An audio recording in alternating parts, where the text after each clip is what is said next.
హైదరాబాద్ నుండి వైజాగ్ దాకా ఒకటే సీన్. బంక్ల ముందు కిలోమీటర్ల లైన్లు, no stock boards, tension, confusion. Official announcements చూస్తే స్టాక్ ఫుల్గా ఉంది, పానిక్ అవ్వద్దమ్మా అని గవర్నమెంట్ అండ్ కలెక్టర్లు చెప్తున్నారు. బట్ రియాలిటీలో ట్యాంకర్లు రావట్లేదు, పంప్స్ ఎంటీ అవుతున్నాయి. సో ఎవరి మాట నమ్మాలి? ఫ్యూయల్ రియల్గా షార్టేజ్ ఉందా లేదా షార్టేజ్ క్రియేట్ చేస్తున్నారా? Let's break down. Government data చూస్తే స్టాక్ సరిపోయేంత ఉంది, బట్ లాజిక్గా ఆలోచిస్తే స్టాక్ సరిపోయేంత ఉన్నప్పుడు డీలర్స్ ఫ్యూల్ స్టాకేజ్ ఎందుకు లిమిట్ చేస్తున్నారు? కృష్ణా, గుంటూరు జిల్లాలోని బంక్స్లో కార్లకైతే 500 పెట్రోల్, ఆటోస్కి అయితే 3 లీటర్స్ పెట్రోల్ మాత్రమే కొడుతున్నారు. మరి ఎందుకు లిమిట్ చేస్తున్నారు? షార్టేజ్ ఉన్నట్టే కదా. కొన్ని రిపోర్ట్స్ ప్రకారం ఏపీలో 10% బంక్స్ షట్ డౌన్ అయ్యాయి. సోషల్ మీడియా రూమర్స్ వల్ల జనాలు ప్యానిక్ అయ్యి పెట్రోలియం బయింగ్ పెరిగింది. ఇండస్ట్రీలో ఏదో పెద్ద అండర్ కరెంట్ నడుస్తుంది. ఇక్కడే అసలు మ్యాటర్ ఉంది.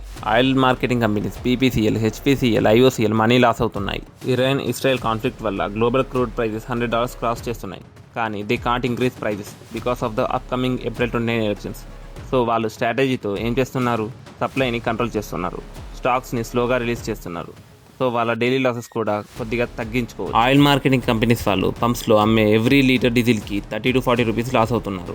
అండ్ ఇంతకుముందు డీలర్స్కి క్రెడిట్కి ట్యాంకర్స్ వచ్చేవి, కానీ ఇప్పుడు డీలర్స్ని ఫోర్స్ చేస్తున్నారు. Cash and carry full payment చేస్తేనే లోడ్ పంపిస్తున్నారు. చాలా డీలర్స్ దగ్గర అంత అమౌంట్ సర్దలేక సింపుల్గా బంక్స్ షట్ డౌన్ చేస్తున్నారు. ఇండస్ట్రీలో బల్క్ ప్రైజింగ్ అని ఒకటి ఉంటుంది.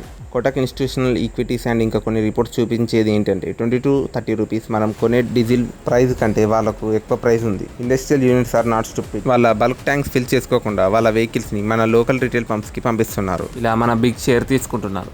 సప్లై డ్రైన్ అవ్వడానికి కూడా ఇది ఒక మెయిన్ రీజన్. ఎలక్షన్ క్యాలెండర్ చూడండి. రిజల్ట్స్ తర్వాత కామన్ మ్యాన్కి గిఫ్ట్ రెడీగా ఉంది. రూమర్స్ అండ్ రిపోర్ట్స్ ప్రకారం 20 to 25 రూపీస్ హైక్ పెండింగ్లో ఉంది. Oil marketing companies loss cover చేయాలి కదా. ఎలక్షన్ టైంలో ప్రైజెస్ ఫ్రీజ్ చేశారు. రిజల్ట్స్ రాగానే గ్లోబల్ కండిషన్స్ అని చెప్పి ప్రైస్ కొంచెం హైక్ చేస్తారు. ఈ షార్టేజ్ బేసికలీ పిడుగు ముందు నిశ్శబ్దం లాంటిది. ఫైనల్గా చెప్పేది ఏంటంటే స్టాప్ ప్యానిక్ బయింగ్. మీరు క్యాన్స్లో ఫ్యూల్ స్టోర్ చేసుకుంటే సిచ్యువేషన్ ఇంకా వరస్ట్ అవుతుంది.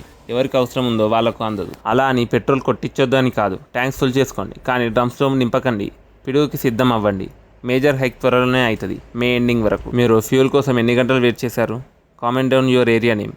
చూద్దాం ఏ సిటీ ఫ్యూల్ వర్స్ట్ సిచ్యువేషన్లో ఉంది అనేది. ఇలాంటి ఇంట్రెస్టింగ్ అండ్ ఇంపార్టెంట్ ఇన్ఫో కోసం సబ్స్క్రైబ్ చేసుకోండి.